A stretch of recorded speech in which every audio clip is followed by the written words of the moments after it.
Welcome back, comic book fans. It's Rusty again with Collector Auctions, and today I'm in the car yet again, headed up to Philadelphia for the Philadelphia Fan Expo. Now, the Fan Expo is a Comic Con that happens across the country. It is the old Wizard World cons that used to happen back in, I guess, the late 1990s, in the 2000s. I'm not sure how long Wizard actually lasted at this point, but this is what this is. And this is not just a comic book con, obviously. This is much more than just comic book creators, like the cons I really like. This is one of those huge pop culture cons where you have a ton of celebrities. In fact, that's the main thing for these kind of cons, is the celebrities. But there's a lot of other things there, including the comic creators that I'm interested in, as well as anime actors. You've got cosplay players. They probably have a few wrestlers. I don't know. The list was really big. You could delve into a lot of different things at this con. Now, I haven't been to a Comic Con in Philadelphia in nearly 30 years. Actually, it is about 30 years. Back in the day, back in 93, 94, I remember coming up here, going to Philadelphia to the Philadelphia Comic Fest, and happened to find the program the other day. And I think that this Comic Fest was one of the things that Wizard World bought out to be able to set up this con, because looking back at the old guest list back then, I realized that it was just as big as it is today, but it wasn't from Wizard, of course. And I remember I still have some of the great autographs I got back during those days, but I couldn't believe some of the ones that I actually missed that were there as well. So this is going to be bringing back some memories. I'm hoping this is a really good experience. As I said, I haven't been up to Philadelphia for a big Comic Con like this in 30 years at this point. But I'm heading up today. I've got my comics that I want to get signed. There is a lot of artists from the Jeff Johns Ghost Machine universe. Most of his stable of artists and creators are going to be there. And I've got my books ready. Hope to get most of them signed. I'm especially excited about seeing Brian Hitch, who, to me, the best thing he ever did was the Ultimates back in the early 2000s. But what a great artist. I have never got a chance to meet him. And what I'm most excited about is to be able to take some of my original art pages that I bought, I think directly from his website or his representative, probably at this point 15, 20 years ago now. And I've had these pages for years. My mom used to buy these pages also as easy birthday and Christmas gifts. So I've got at least 4 or 5 pages with me to get autographed, and along with all the comic books that I'm taking as well. So I'm going to go up.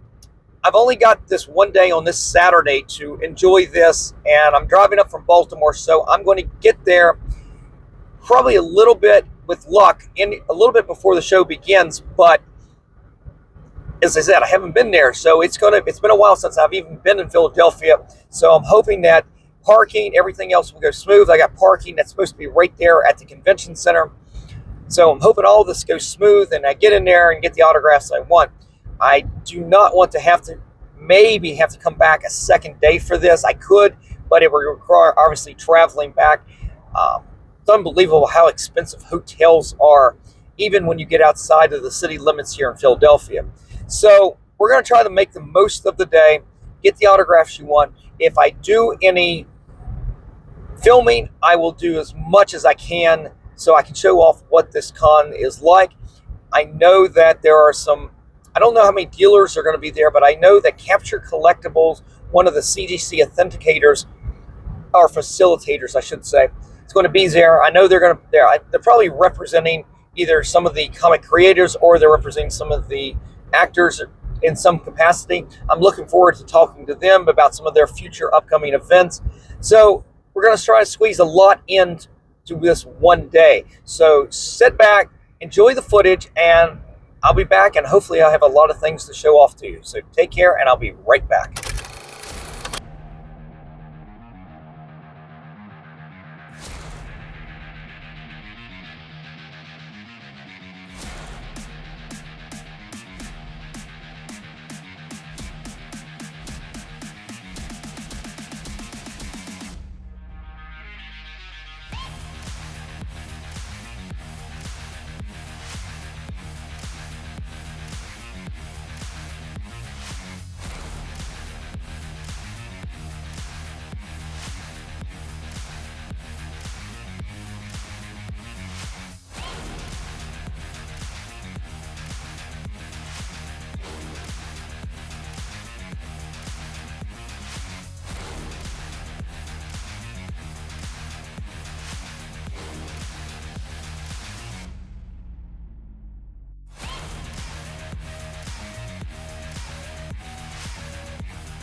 All right, everybody, I just finished up at the Philadelphia Fan Expo, and I had a great time. Guys, if you've never done this Fan Expo before, you got to give it a shot. You could choose your comic book creators like I did to get autographs from, or you could get autographs from actors from some very popular comic-related type movies, Star Wars included on that. You could do autographs from cosplayers. You could do it from anime voice actors. It was crazy how much stuff they went on.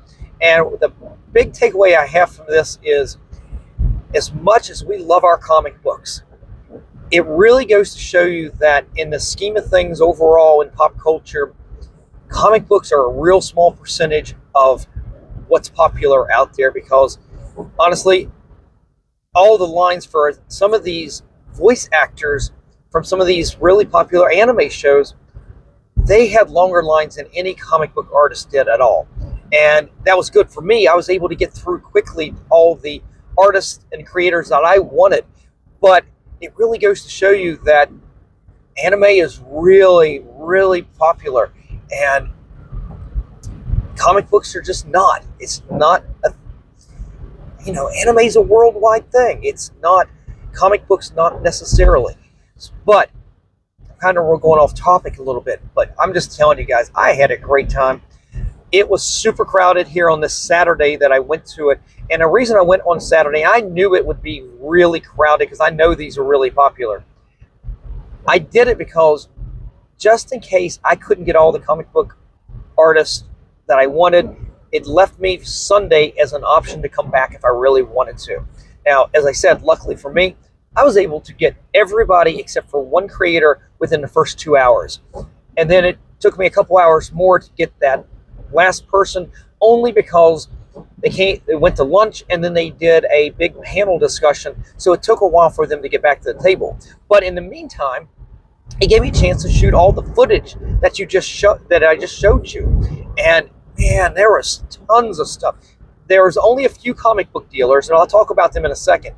But the amount of anime, jewelry, type of things you had, independent artists, not even comic book artists, just illustrators who were doing stuff like crazy.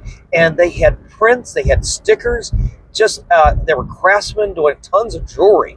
It was crazy how much stuff you could find that were essentially all comic book related, but not just straight up being comic book dealers. Or there was probably so many more illustrators there than were the popular mainstream creators that were there. Now, that's who I was there for. But that doesn't mean that I don't go around and take a look at some of their artwork, because that's how I discovered Ben Harvey over 2 years ago at the Baltimore Comic-Con. Now, he was there, and I did get him to sign a few of the comic book covers that he's done recently. And 2 years ago, he wasn't doing any work except for maybe a very independent comic books, covers, illustrations. But his style was fantastic. And I saw that 2 years ago when I met him.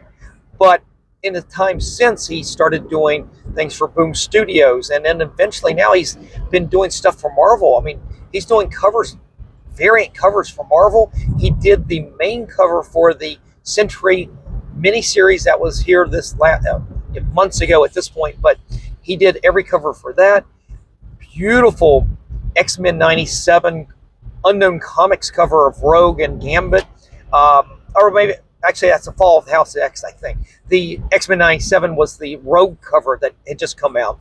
Beautiful work. And I would have never discovered somebody like that if I hadn't taken time to go around to all of these independent illustrators and take a look at their work. And that's what I kind of did today. I walked around and saw some wonderful stuff. Nothing that jumped out at me that said, take me home exactly, but they're doing their thing. And what's cool about this kind of pop culture con is I saw more young kids at this than I do at a traditional, regular, straight up comic book con like you have in Heroes Con or in Baltimore. And doesn't bode well for comic books per se, because again, comic books were such a small percentage of what was popular at this kind of con today. And I'm always hopeful. I love comics. I know we do. That's why we watch this channel. That's why I put the channel out. We talk about comic books. But in terms of the grand scheme of thing, anime, and there's other interest out there, but anime is really dominant in a younger culture, it looks like. Now, this was just a very quick snapshot, and it may not be completely indicative, but I did notice a younger audience than I normally see at Heroes or in Baltimore, which are straight up the best pure comic book cons that are out there. So anyway, I was able to meet a lot of my favorite artists, and luckily, since it wasn't as popular in the room, the lines were real quick, and I was able to meet some of my favorite artists, some of which I had original artwork for. I'll show you that as well. I got that signed. People I've never met before, people I have met before and got new things signed. I'll show off everything once I get home on that. But it was super cool to get all these things and had a great time. So sit back. I'll be back in a few moments once I get home here and set up, and I will show off all that stuff. But thanks for watching so far, and like I said, I hope you enjoyed all that footage from the con, and we'll do a follow-up in just a few minutes. One eternity later. All right, guys, I finally made it back home safely from Philadelphia. As you can tell from the car ride, it was raining all the way down, but I got home safely. And I just want to say again, what a great time I had at the Fan Expo in Philadelphia. This was the old Wizard World Cons. This is what it used to be. And before that, though, it was in Philadelphia. It was the Philadelphia Comics Fest, or Comic Fest. And I went to this show back in 1993 and 94, and I remember picking up some really great autographs. It's one of those things, I'll have to get into some of those boxes. I know some of those autographs that I got. I should pull those out and show them to you someday. But interestingly enough, I did find the program from, I believe, 93, and it's amazing of people that I actually did miss. I miss Rob Liefeld. I miss Todd McFarlane. They were big, but they weren't so big that I cared enough to really get them. There was other artists I was more interested in. And it's curious how over the last 30 years, how my interest has changed and things like that. It was interesting because, well, we're just going to go ahead. We're going to jump right into the autographs, and I'll show you this. Now, again, you've seen this book before on the channel when I've added autographs to it, and it's got my daughter's Schoolhouse cover on there. I do that to protect it. I've had this book for over 30 years. It is the 5 decades of Marvel Comics. Let me see if I can read it exactly here. And the reason I've got it covered is I've got the dust cover saved, and I don't use it because I don't want it getting worn. But it is the 5 fabulous decades dedicated to the world's greatest comics from Marvel. And I've been getting this book signed. In fact, I started getting this book signed back at the very first Comics Fest I went to in Philadelphia in 93 by some of the legendary artists that were there for Marvel. And of course, this is a Marvel book. That's what I was doing. And this is a page that I started on. And I probably should do scans of this so you guys can see it. But I'll just read some of the names that are on this page. This is the one I started with. John Romita Jr. in 92, and Sr. as well is on here. Dick Ayers, I got in 94 on here. Walt and Louise Simonson. George Tuska is on there. There's a classic 60s and 70s artist from Marvel. Sal Buscema's on here. And these were some of these legendary artists I began with, but over the years, we started adding more and more to this. And again, it started in Philadelphia, and that's why I was bringing it up. But look at this. I mean, spreads of nothing but major artists, some minor artists that worked on Marvel. I'm a little bit more discerning these days about who I put in here because I'm running out of room. But I'll go to the page right here. And got these 2 pages right there where my fingers are. But right here, you've got the page with the Captain America shield, and up above, you see Stan Lee's autograph and everything. But on that page today, I ended up adding and I'm sorry I'm not showing this very well. I ended up adding on this page, who did it? Andy Kubert signed the page right here. Let's see. You can see his autograph right there in red. It's right below my fingers. There you go, right there. And then on the opposite page, I kind of wanted him to sign on the page with Stan because I really like him. Maybe he's not the biggest Marvel artist in the world because he goes to multiple companies and does great things. And his signature is right there below my finger, and that's Brian Hitch. So those were the two autographs that I added to the book on this trip.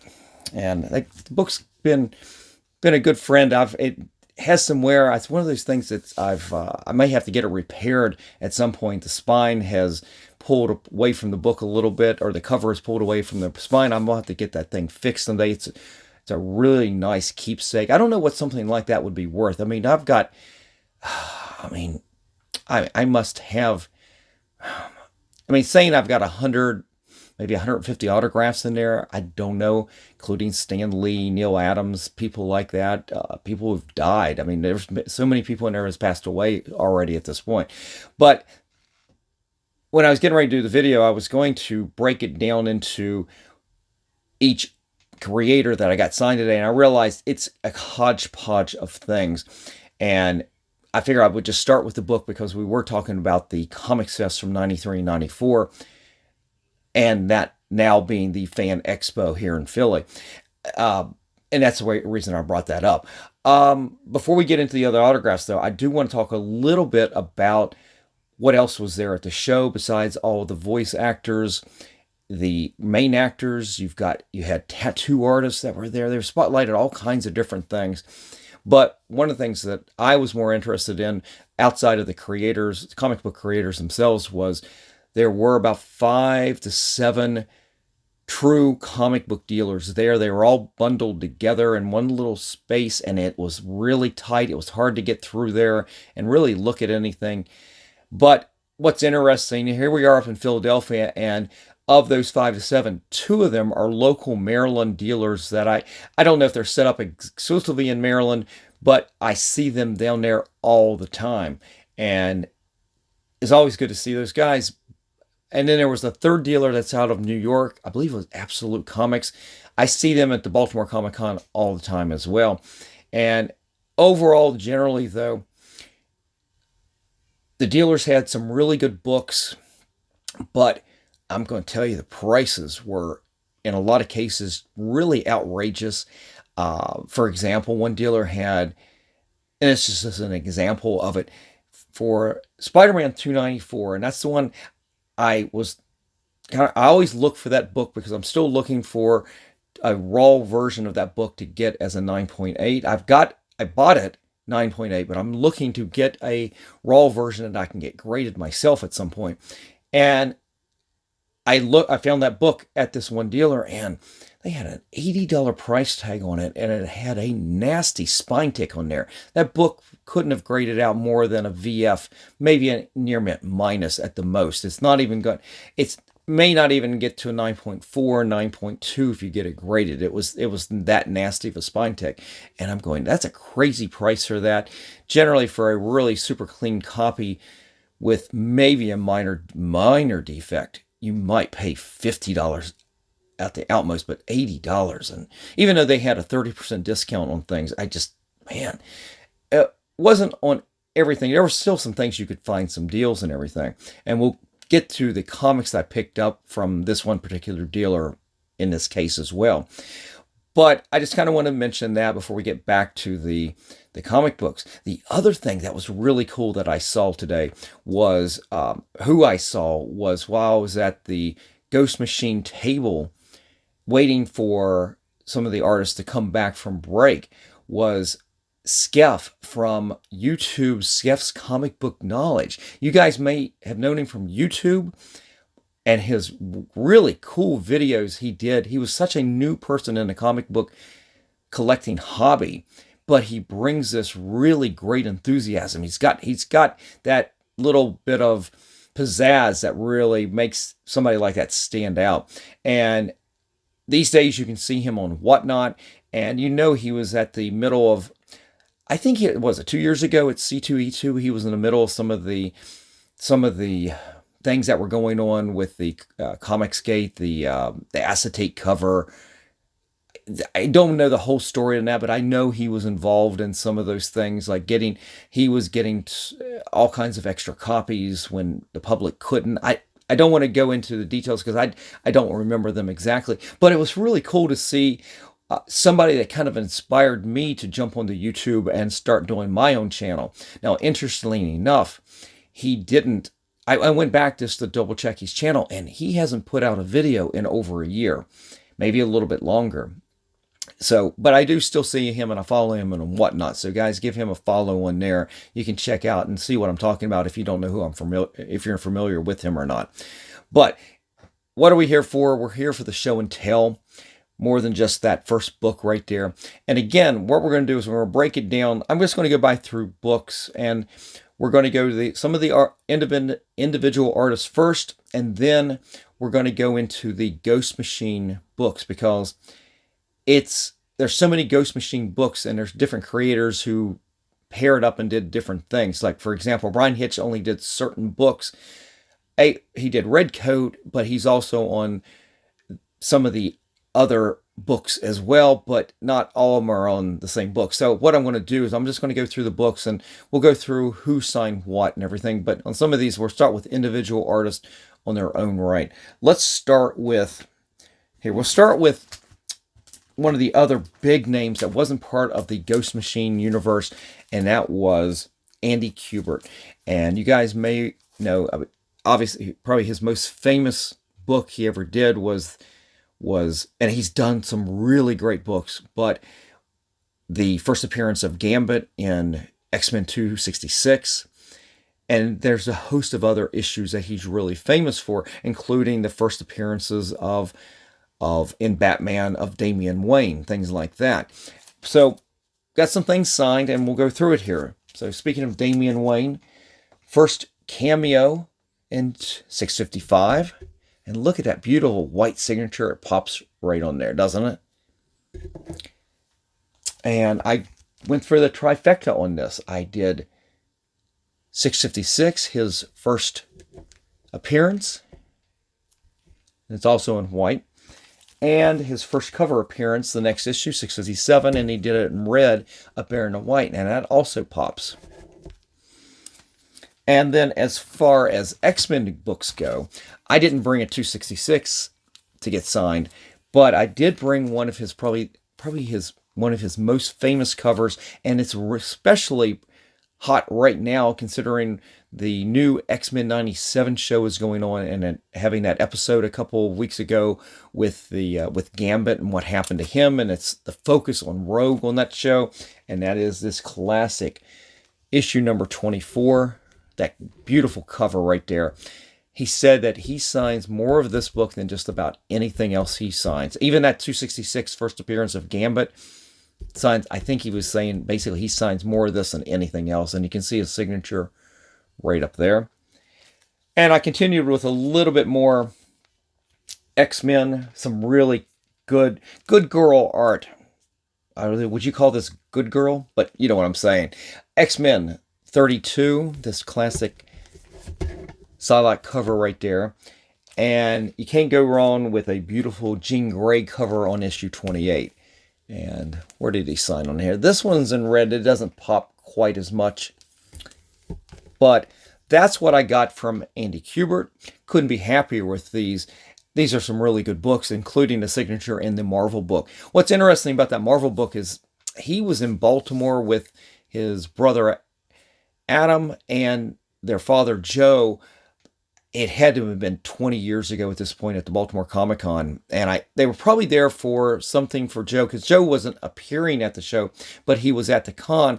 And in Baltimore, during the Baltimore Comic-Con, they also, on Saturday night, they have the Ringo Awards, one of the major comic book award banquets. And they honor a lot of great artists over the years, and I'm sure they were honoring Joe at that point. I've seen that where Sal Buscema has shown up at the Baltimore Comic-Con. He was never a guest there, but he showed up when Ron Friends was appearing at the show, And it dawned on me that they were giving, I think they were giving Sal a Lifetime Achievement Award. So they may have been doing that for Joe as back in the day. But what's funny, in the book, I did find Adam Kubert's signature in there, but I couldn't find Andy. So it was nice to finally add Andy to that. So let's put these aside for a sec. And let's go on to another artist. Now, this artist right here is somebody that's becoming more and more popular because of his covers. He doesn't do interior work. He does illustrations. So he's doing covers. And this is somebody I talked about before. I can't remember if I've already mentioned it, but Ben Harvey was 2 years ago in Baltimore when I saw him. He was in the Artist Alley, just another, had a few minutes in the comic industry doing a few covers for independent books. In the 2 years since, he's now doing main covers for Marvel, as well as some serious variants for Marvel as well. And let me just show you right here what I picked up from. He did this as an exclusive for Unknown Comics, but it is, I think it's Fall of the House of X. I don't know which issue, but it didn't, I don't care. It's the Virgin cover right here of this beautiful Rogue and Gambit right there. And you can see his signature really big down there. And I also got 2 copies of this. I got 2 of these. This is the new X-Men 97, the first issue, one of the variant covers. And I got 2 of the Rogue cover, and he signed both of those as well in the, pretty much in the same, let's see, whoops, get my fingers out of the way, pretty much in the same spot right there. So that's what I got signed from Ben Harvey, and it's really cool to see him just having a lot of success in this industry, and I couldn't be happier for him. I wish I had bought original artwork from him over 2 years ago when I was exploring Artist Alley during the last hour of Baltimore Comic Con. And I realized I hadn't spent any time in the Artist Alley looking at the independent illustrators and artists. And I was just doing a flyby. I just wanted to see if I was anything I was missing. And I stopped. I saw his art on the wall, and it's like, oh, that looks kind of interesting. And he was sitting there doing this beautiful watercolor of Storm. And I stood there and watched for a few minutes. And I ended up buying a couple prints that I've shown on this channel before. One I gave to my daughter was a Harley Quinn illustration that was just gorgeous. I've got, actually you can't even see it, but right up on the wall right here, I've got a Ben Harvey print of the Black Widow that I put on the wall here. I liked it so much, and I just wish I had bought some original artwork from him at the time. But that was kind of cool to get him to sign those. You guys can check him out. I'll leave a link for his information in the description today, because he's very much on social media. You can follow him and see some of the wonderful illustrations that he does. Okay, so before we get into the Ghost Machine artist and the whole team there, and I'm just going to present each book and tell you who I got signed out of that group. I did have one other artist that I saw. It's in fact the first artist I went to when I got there, when I went into Fan Expo. And if you watched, you saw him in there, and there's a photo of me with him as well. And one of my favorite artists of the last 20 years, it was Rags Morales. And he was the artist on, what was it, Identity Crisis. He did various other things, but for me, his work on Hawkman with Jeff Johns was just absolutely stunning. I love his artwork. I own an original page from that series that he signed for me years ago at the Baltimore Comic Con, and last year in Baltimore, Jeff Johns came and I had him sign that same artwork. And I didn't have a lot for him to sign because I've gotten all those Hawkman issues that I wanted signed already signed, but I did want to get this signed because I started on this. I took a good copy of this down to Third Eye Comics when Jeff Johns appeared there a few weeks ago, and for a public signing. And I took this with the intent of making this a real project piece down the road. And it's this right here. It's Countdown to Infinite Crisis. And you've got this beautiful Alex Ross painting, but it's a Jim Lee sketch. So it's Jim Lee and Alex Ross doing the cover, Jeff Johns doing the writing, and then you got Rags Morales doing some of the interior pencils in this as well. And if you can see right there is Jeff Johns. He signed this weeks ago, as I said. But right down here at the bottom, This is not going to focus, but I've got Rags Morales right there. And while I was waiting to go up to him and get this signed, I didn't bring a lot of stuff. This is the only thing I was wanting to get signed. He had prints on the table, and as you can see from behind me here, you know I love my 11 by 17 prints, and so I picked this up. This beautiful Hawkman illustration right here. Check this out. Isn't that just absolutely gorgeous? And right there, he signed it for me.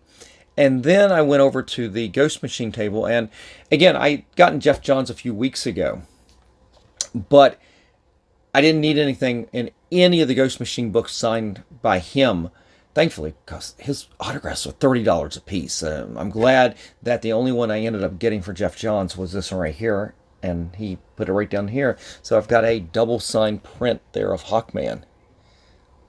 Absolutely gorgeous. I can't wait to put that up. It may have to go right here for a while. We'll see. So you guys can watch it, see it when we do our videos here. So that was the last non-Ghost Machine artist that I got something signed from. I'm still messing up here. Jeff Johns had signed this, so he is Ghost Machine. That's his thing. But I did get one other print signed. It's one I brought with me because Jeff Johns had signed it in Baltimore last year. This was a Baltimore Comic-Con print that they had for his signing that they gave you. It is the Flashpoint poster, and he signed it last year. And I did get Andy Kubert to sign that as well. So that was the last Andy Kubert autograph. So sorry about that. I meant to show this to you a little bit earlier. But let's get over to the rest of the Ghost Machine stable of artists, and let's just start with, we're going to finish with Brian Hitch, but with some of his stuff here, because I've got some extra stuff for him. But let's just go through the Ghost Machine universe of books, and we'll just go through it with Giant Size Geiger #1, and Jeff Johns had already signed it, but I added Brian Hitch, Brad Anderson, the colorist, and Peter Tomasi, who wrote some of the stories that are in here as well. So you can see their autographs. There's Peter Tomasi's, there's Jeff Johns right there, there's Brian Hitch, and down at the bottom is, right there, is Brad Anderson. This is a project piece that I've been working on and adding. Detective Comics 1000, the Frank Miller variant on this. On this one, we added Jason Fabok, Brad Anderson, and Peter Tomasi. I'd already gotten Jeff Johns. I can't even see where it is. Yeah, Jeff Johns had signed it up here. So I'm not even going to go over where these autographs are going. This is a book that it's a project piece. I just added Christopher Priest a few weeks ago, Jeff Johns a few weeks ago. This is a book I've got to see Frank Miller in person again at some point, because it all centers around him, because that is his cover right there. All right, let's set these down and continue with this. Rook Exodus #1. Jeff Johns had already signed this up here. And he literally was at Third Eye Comics in Annapolis, Maryland for this signing 3 days after New Comic Book Day, when Rook, Red Coat, and the new Geiger #1 all came out. So he signed all of these. So he signed it right there. Brad Anderson signed it up here, and it's a little harder to see right there. He did sign it in silver, is Jason Fabok. And speaking of Brad Anderson and Jason Fabok, also these books were signed by Jeff Johns at Third Eye. Already, we've got, let's do them in order. Batman 3 Jokers #1. I think these are all the main covers. And right there below my fingers is Fabok, and down there at the very bottom, it's hard to see, is Brad Anderson. And I have the placement on these pretty much the same in all three of these issues. There's issue #2. Same idea. There's Fabok.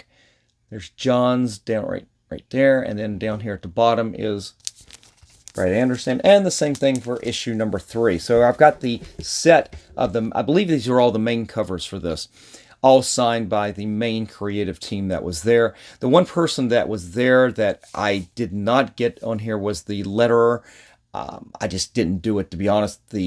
I was spending a lot of money on autographs today, and I just pulled back and did not add the letterer on these books. And unfortunately, it was my decision just because he actually lettered just about every one of these books that Jeff Johns has worked on, and I just didn't. It was the money was flying out because of the autographs, and I pulled back on the letterer on these. All right, let's continue. And then the big book was the Ghost Machine preview issue, and boy, I have added a ton on here, and it is going to be super hard. I don't think it's going to focus on that, but I'll just tell you who I've got on here so far. I started with Jeff Johns right up here at the top. I've since added, today alone, I added Brad Anderson, Brian Hitch, Francis Mandipool. This is the only thing I got him to sign. Jason Fabik and Peter Tomasi, all on that right there. At some point, I'm going to have to find Gary Frank, because I had Gary Frank books with me, and he was not part of this Ghost Machine appearance at Philadelphia. So I'm hoping that I see him at a later date so I can add him to this as well. And that was pretty much it for the most of the rest of the team, except for Brian Hitch. And Brian Hitch I want to talk about specifically. Brian Hitch was the main reason I went to Philadelphia for this Comic-Con. And I could have gotten his autograph and I could have been done, because that's how big he is for me with the work he did, especially on the Ultimates. So it was good to get him to sign on some of these Ghost Machine books, including his Red Coat #1. And it's kind of hard to see. It's down here at the bottom. I don't think you're going to pick it up. It's in black. Probably should have been done on gold on that. And Jeff Johns signed this as well. It doesn't pop that much, but in person you can see it pretty well. But Brian Hitch for me was, I wasn't reading DC when he was doing the Justice League, JLA. I honestly wasn't into the Authority. But when the Ultimates came out, man, I was all over that. And how could this not be one of the most important books of that I got signed right here? How could this book not be one of the most important books of the 21st century right now, because of its importance to the MCU? And honestly, the MCU is based on the Ultimates. I mean, we know that pretty much. And so I got Ultimate #1 signed by Brian Hitch. Going to have to find Mark Miller at some point down the road. That would be really cool to get this signed by him as well, because man, this right here was the book. And what's interesting, you go back and read this, and the pacing, you get to the end of the book and you're like, well, not a lot happened, but a lot was built in. The storytelling by Mark Miller is fantastic. I mean, he creates the history. It's so rich, and you get to the end of the book and you realize, I need more story right now. And the pacing, well, maybe a little slow, it was building. And this was such a great series, especially the first 13 issues and of the first series, and even the second series was really good. So let's talk about that just a little bit. I'm going to put these down, and I'll show you the main things that I took up to Philadelphia to get signed by Brian Hitch. And this right here, I've got original Ultimates pages, and you can see there's the Wasp. This is, I think, issue 12. I can't remember. No, it's issue number 10. These were less expensive pages that my mom used to buy out, and his signature is right there below my finger. So he signed it up there in the top, just in ballpoint, really. And these were easy Christmas gifts, and early easy, birthday gifts, birthday and Christmas. And here's one with the Stark and Thor and Steve Rogers, and Brian Hitch signed it up here at the top as well. Now, this is not these are not right here the most dynamic pages, but these are the ones that he signed for me. And here's a beautiful one of Janet and Hank. And I was a particular fan of how he drew Janet in this series, and he signed it right up here as well. So it's so cool to get these pages signed. He hadn't seen these, obviously, in 20 years. His style has changed a little bit. But I did bring these with me because these were also Brian Hitch Ultimate pages, but he had already, signed these when I bought them. These were bought from his website or his representative's website. But look at this here. These are the two big pages I've got from Brian Hitch. And just look at the action there with the wasp. And you see Cap there in silhouette right there. And like I said, they were already signed. And then we've got this battle scene right here. And he was even amazed that he had so many panels in one page. You've got this battle between Thor and the rest of the Avengers from the Ultimate 2, Volume 2, I guess. And look at that action and the detail. And you've got Scarlet Witch right there, and you've got the Wasp, and you've got Iron Man. Actually, no, you don't have Iron Man. What do you have? You got a bunch of them right here. What a great battle scene. So those were my Ultimate pages that I ended up getting. Those two were already signed, but that's what I got signed. And that was the extent of what I got signed at the Philadelphia Comic-Con. I mean, again, just an absolute great time. This was not cheap. And there were a host of other artists there as well that I did not get signed. I did not get anything signed by Ron Otley. I can't say I'm the biggest fan, but I probably should have got him to sign the Marvel book, but his line was actually one of the longer lines there. But there were a host of other artists there that I've gotten over the years that I didn't bring anything for. And this probably would have been the best opportunity because the lines, as I've talked about before in the video so far, there were no lines at a lot of the comic book creators. And let me just go down this short list of some of these. They're seasoned veterans. They've got a history. They're good artists.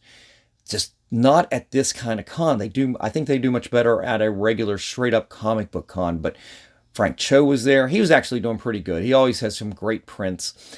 Tom Grummett, Russ Braun, Jim Calafiore, Mike DiCarlo was there, Scott Hanna, Bob McLeod, Carl Potts, Ron Wilson, and there was a host of other ones as well. You guys can have to check it out on the website to see who all was there, because I probably missed some things, but I really was focused on Brian Hitch and then kind of expanded from there. And again, this was not cheap. These autographs, money just flying out of your pocket at that point. And I had to pull up at a certain point. So I was glad I only took what I took for this con. And down the road, we may get some of the other artists at a different point. But that part was really good. Video's going long here. So what I'm going to do is wrap it up with what did you buy, Russ? You said earlier, you may have said earlier that there was a comic book dealers there and the prices were really high, but did you find anything? Well, I did find some things. In fact, I found it from the dealer some of these books were way too overpriced. And again, I was spending so much money on the autographs that I honestly wasn't going to buy any comics. I was going to go look. I knew I wasn't going to drop any big significant money on big keys or anything like that. But what do I do when I'm in that situation? Hey, let's look for Invaders. And I found some from at least 2 different dealers. And one, everything was low condition, so I didn't buy anything there. But from the one that was a little bit more expensive, the one that was overpriced on that Spider-Man, he had some books here, and price tags are on here, but he had 30% off, so these came down a little bit. One's a key, the other 2 I don't think are considered keys, but let's just go through it. Issue number 27 of Invaders, and I'm glad had my list updated because I wasn't sure otherwise I wouldn't be sure which ones I was still missing. So I picked up 27, and all of these are in probably VF to near mint minus type books. All of them can use a press, but as I said before, we're not getting these graded. Issue number 15. And the one that's a key, I believe this is the first appearance of Spitfire, was issue number 12. Now, they did have a couple of the other keys. The first full appearance of the second Union Jack, I had a $70 price tag on that, and I'm going, they're crazy. Even 30% discount, that's highly overpriced in my opinion. And then they had the first appearance of Brother Blood. Oh my God. Baron Blood. And they had $100 price tag on that. And I'm going, for 30% off, $70. No way. No way. I would spend maybe $35, $40, maybe if that was in a really pristine copy, but not even, no, there's no way. That would be the upper limits. But I did pick these up. So these were the only comics that I picked up at Philadelphia, and I'm fine with that because, again, the prices were way too high, and honestly, the money was all going towards the autographs today. But let's wrap it up. I had a great time. I hope you guys get a chance to check out Fan Expo wherever it is. I assume that the show would be very similar to in the other areas of the country. I will go back to the show next year, depending on the amount of artists I really need. I will probably do it on a Sunday, and like I was out of there today by probably about 4 or 5 o'clock. I didn't stay for the whole day. I went in, got what I wanted, and left. And I got home safely on time. It was still daylight, which was nice, especially with driving in the rain. So that's it, guys. I hope you enjoyed this. Long video today, but again, I hope you enjoyed everything. Let me know what you think about everything by leaving me a comment down in the comments section. And if you guys enjoy these kind of videos, definitely hit the like, slap the subscribe, and click on the notification bell so you won't miss out on any of my episodes that I put out each and every week, Mondays and Fridays at 10 a.m. All right, guys, it's been a long day. I got to get some sleep. I'm exhausted.